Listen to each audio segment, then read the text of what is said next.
My Southern Home, or The South and Its People, by William Wells Brown. Preface. No attempt has been made to create heroes or heroines, or to appeal to the imagination or the heart. The earlier incidents were written out from the author's recollections. The later sketches here given are the results of recent visits to the South, where the incidents were jotted down at the time of their occurrence, or as they fell from the lips of the narrators, and in their own unadorned dialect. Boston, May 1880. Chapter 1. 10 miles north of the city of St. Louis, in the state of Missouri, 40 years ago, on a pleasant plain sloping off toward a murmuring stream, stood a large frame house, 2 stories high. In front was a beautiful lake, and in the rear an old orchard filled with apple, peach, pear, and plum trees, with boughs untrimmed, all bearing indifferent fruit. The mansion was surrounded with piazzas, covered with grapevines, clematis, and passion flowers. The pride of China mixed its oriental-looking foliage with the majestic magnolia, and the air was redolent with the fragrance of buds peeping out of every nook, and nodding upon you with a most unexpected welcome. The tasteful hand of art which shows itself in the grounds of European and New England villas was not seen there, but the lavish beauty and harmonious disorder of nature was permitted to take its own course, and exhibited a want of taste so commonly witnessed in the sunny South. The killing effects of tobacco plant upon the lands of Poplar Farm was to be seen in the rank growth of the briar, the thistle, the burdock, and the jimpson weed, showing themselves wherever the strong arm of the bondman had not kept them down. Dr. Gaines, the proprietor of Poplar Farm, was a good-humoured, sunny-sided old gentleman who, always feeling happy himself, wanted everybody to enjoy the same blessing. Unfortunately for him, the doctor had been born and brought up in Virginia, raised in a family claiming to be of the F.V.'s, but in reality was comparatively poor. Marrying Mrs. Sarah Scott Pepper, an accomplished widow lady of medium fortune, Dr. Gaines immigrated to Missouri, where he became a leading man in his locality. Deeply imbued with religious feeling of the Calvinistic school, well versed in the Scriptures, and having an abiding faith in the power of the Gospel to regenerate the world, the doctor took great pleasure in presenting his views wherever his duties called him. As a physician he did not rank very high, for it was currently reported, and generally believed, that the father, finding his son unfit for mercantile business or the law, determined to make him either a clergyman or a physician. Mr. Gaines, Sr., being somewhat superstitious, resolved not to settle the question too rashly in regard to the son's profession, therefore, it is said, flipped a cent, feeling that heads or tails would be a better omen than his own judgment in the matter. Fortunately for the cause of religion, the head turned up in favour of the medical profession. Nevertheless, the son often said that he believed God had destined him for the sacred calling, and devoted much of his time in exhorting his neighbours to seek repentance.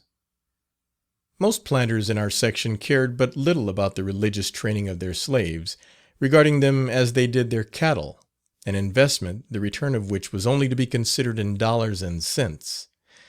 Not so, however, with Dr. John Gaines, for he took special pride in looking after the spiritual welfare of his slaves, having them all in the great house at family worship night and morning. On Sabbath mornings, reading of the Scriptures and explaining the same generally occupied from 1 to 2 hours, and often till half of the negroes present were fast asleep. The white members of the family did not take as kindly to the religious teaching of the doctor as did the blacks. For his Christian zeal I had the greatest respect, for I always regarded him as a truly pious and conscientious man, willing at all times to give of his means the needful in spreading the gospel. Mrs. Sarah Gaines was a lady of considerable merit, well educated, and of undoubted piety. If she did not join heartily in her husband's religious enthusiasm, It was not for want of deep and genuine Christian feeling, but from the idea that he was of more humble origin than herself, and therefore was not a capable instructor. This difference in birth, this difference in antecedents, does much in the South to disturb family relations wherever it exists, and Mrs. Gaines, when wishing to show her contempt for the doctor's opinions, would allude to her own parentage and birth in comparison to her husband's. Thus, once when they were having a family jar, she, with tears streaming down her cheeks and wringing her hands, said, "My mother told me that I was a fool to marry a man so much beneath me, one so much my inferior in society, and now you show it by hectoring and aggravating me all you can. But never mind, I thank the Lord that he has given me religion and grace to stand it. Never mind, one of these days the Lord will make up his jewels, take me home to glory, out of your sight, and then I'll be devilish glad of it." These scenes of unpleasantness, however, were not of everyday occurrence, and therefore the great house at the Poplar Farm may be considered as having a happy family. Slave children with almost an alabaster complexion, straight hair, and blue eyes, whose mothers were jet black or brown, were often a great source of annoyance in the Southern household, and especially to the mistress of the mansion. Billy, a quadroon of 8 or 9 years, was amongst the young slaves in the doctor's house, then being trained up for a servant. Anyone taking a hasty glance at the lad would never suspect that a drop of Negro blood coursed through his blue veins. A gentleman whose acquaintance Dr. Gaines had made, but who knew nothing of the latter's family relations, called at the house in the doctor's absence.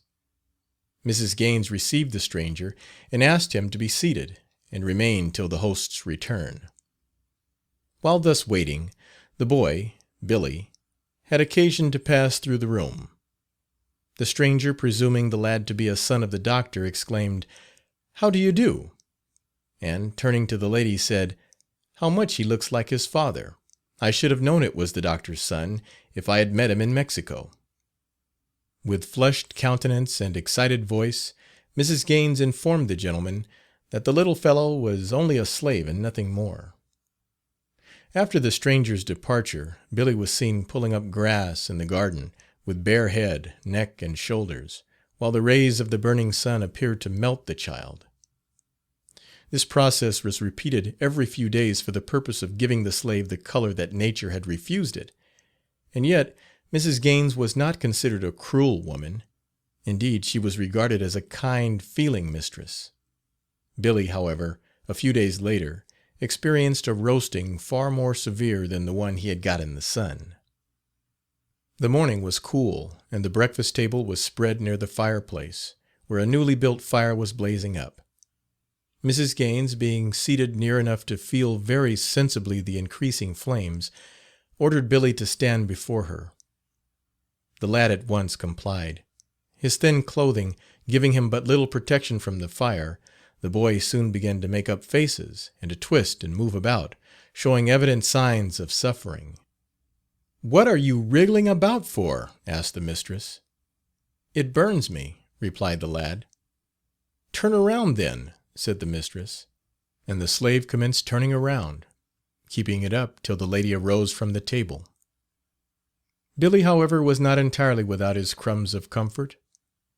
It was his duty to bring the hot biscuit from the kitchen to the great house table while the whites were at meal. The boy would often watch his opportunity, take a cake from the plate, and conceal it in his pocket till breakfast was over, and then enjoy his stolen gain. One morning, Mrs. Gaines, observing that the boy kept moving about the room, after bringing in the cakes, and also seeing the little fellow's pocket sticking out rather largely, and presuming that there was something hot there, said, "Come here." The lad came up. She pressed her hand against the hot pocket, which caused the boy to jump back. Again the mistress repeated, "Come here," and with the same result. This, of course, set the whole room, servants and all, in a roar. Again and again the boy was ordered to come up, which he did, each time jumping back, until the heat of the biscuit was exhausted, and then he was made to take it out and throw it into the yard, where the geese seized it and held a carnival over it. Billy was heartily laughed at by his companions in the kitchen and the quarters, and the large blister caused by the hot biscuit created merriment among the slaves rather than sympathy for the lad. Mrs. Gaines being absent from home one day and the rest of the family out of the house, Billy commenced playing with the shotgun, which stood in the corner of the room and which the boy supposed was unloaded. Upon a corner shelf, just above the gun, stood a bandbox, in which was neatly laid away all of Mrs. Gaines's caps and cuffs, which, in those days, were in great use. The gun having the flint lock, the boy amused himself with bringing down the hammer and striking fire. By this action powder was jarred into the pan, and the gun, which was heavily charged with shot, was discharged, the contents passing through bandbox of caps, cutting them literally to pieces and scattering them over the floor. Billy gathered up the fragments, put them in the box and placed it upon the shelf, he alone aware of the accident. A few days later, and Mrs. Gaines was expecting company. She called to Hannah to get her a clean cap. The servant, in attempting to take down box, exclaimed, "Law, missus, if the rats ain't been at these caps and cut 'em all to pieces. Just look here." With a degree of amazement not easily described, the mistress beheld the fragments as they were emptied out upon the floor. Just then a new idea struck Hannah, and she said, "I lay anything that gun has been shooting off." "Where is Billy? Where is Billy?" exclaimed the mistress. "Where's Billy?" echoed Hannah. Fearing that the lady would go into convulsions, I hastened out to look for the boy, but he was nowhere to be found. I returned only to find her weeping and wringing her hands, exclaiming, "Oh, I am ruined, I am ruined. The company's coming, and not a clean cap about the house. Oh, what shall I do? What shall I do?" I tried to comfort her by suggesting that the servants might get one ready in time. Billy soon made his appearance, and looked on with wonderment, and when asked how he came to shoot off the gun, declared that he knew nothing about it, and if the gun went off, it was of its own accord. However, the boy admitted the snapping of the lock or trigger. A light whipping was all he got, and for which he was well repaid by having an opportunity of telling how the caps flew about the room when the gun went off. Relating the event some time after in the quarters, he said, "Ah, golly, you had ought to seen them caps fly, and the dust and smoke in the room. I thought a judgment day had come, sure enough." On the arrival of the company, Mrs. Gaines made a very presentable appearance, although the caps and laces had been destroyed. One of the visitors on this occasion was a young Mr. Sarpy of St. Louis, who, although above 21 years of age, had never seen anything of country life, and therefore was very anxious to remain overnight and go on a coon hunt. Dr. Gaines, being lame, could not accompany the gentleman, but sent Ike, Cato, and Sam, 3 of the most expert coon hunters on the farm. Night came, and off went the young man and the boys on the coon hunt. The dog scented game, after being about half an hour in the woods, to the great delight of Mr. Sarpy, who was armed with a double-barreled pistol, which, he said, he carried both to protect himself and to shoot the coon. The halting of the boys and the quick, sharp bark of the dogs announced that the game was treed, and the gentleman from the city pressed forward with fond expectation of seeing the coon and using his pistol. However, the boys soon raised the cry of "Polecat! Polecat! Get out the way!" and at the same time retreating as if they were afraid of an attack from the animal. Not so with Mr. Sarpy. He stood his ground, with pistol in hand, waiting to get a sight of the game. He was not long in suspense, for the white and black spotted creature soon made its appearance, at which the city gentleman opened fire upon the skunk, which attack was immediately answered by the animal, and in a manner that caused the young man to wish that he too had retreated with the boys. Such an odour he had never before inhaled, and what was worse, his face, head, hands, and clothing was covered with the cause of the smell, and the gentleman at once said, "Come, let's go home, I've got enough of coon hunting." But didn't the boys enjoy the fun! The return of the party home was the signal for a hearty laugh, and all at the expense of the city gentleman. So great and disagreeable was the smell that the young man had to go to the barn, where his clothing was removed, and he submitted to the process of washing by the servants. Soap, scrubbing brushes, towels, indeed everything was brought into requisition, but all to no purpose. The skunk smell was there, and was likely to remain. Both family and visitors were at the breakfast table the next morning, except Mr. Sarpy. He was still in the barn, where he had slept the previous night. Nor did there seem to be any hope that he would be able to visit the house, for the smell was intolerable. The substitution of a suit of the doctor's clothes for his own failed to remedy the odor. Dinky the conjurer was called in. He looked the young man over, shook his head in a knowing manner, and said it was a big job. Mr. Sarpy took out a Mexican silver dollar, handed it to the old negro, and told him to do his best. Dinky smiled, and he thought that he could remove the smell. His remedy was to dig a pit in the ground large enough to hold the man, put him in it, and cover him over with fresh earth. Consequently, Mr. Sarpy was, after removing his entire clothing, buried, all except his head, while his clothing was served in the same manner. A servant held an umbrella over the unhappy man, and fanned him during the 8 hours that he was there. Taken out of the pit at 6 o'clock in the evening, all joined with Dinky in the belief that Mr. Sarpy smelt sweeter than when interred in the morning.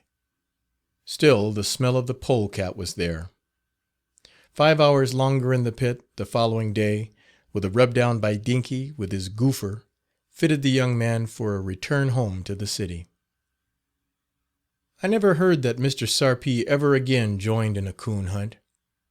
No description of mine, however, can give anything like a correct idea of the great merriment of the entire slave population on Poplar Farm caused by the coon hunt.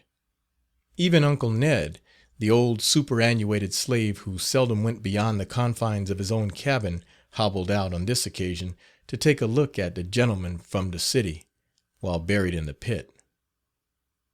At night, in the quarters, the slaves had a merry time over the coon hunt.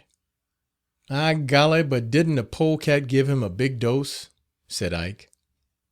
"But how Mr. Sarpy did talk French to hisself when de old coon peppered him," remarked Cato. "He won't go coon hunting again soon, I bet you," said Sam. The coon hunt and the gemmen from the city was the talk for many days. End of chapter 1.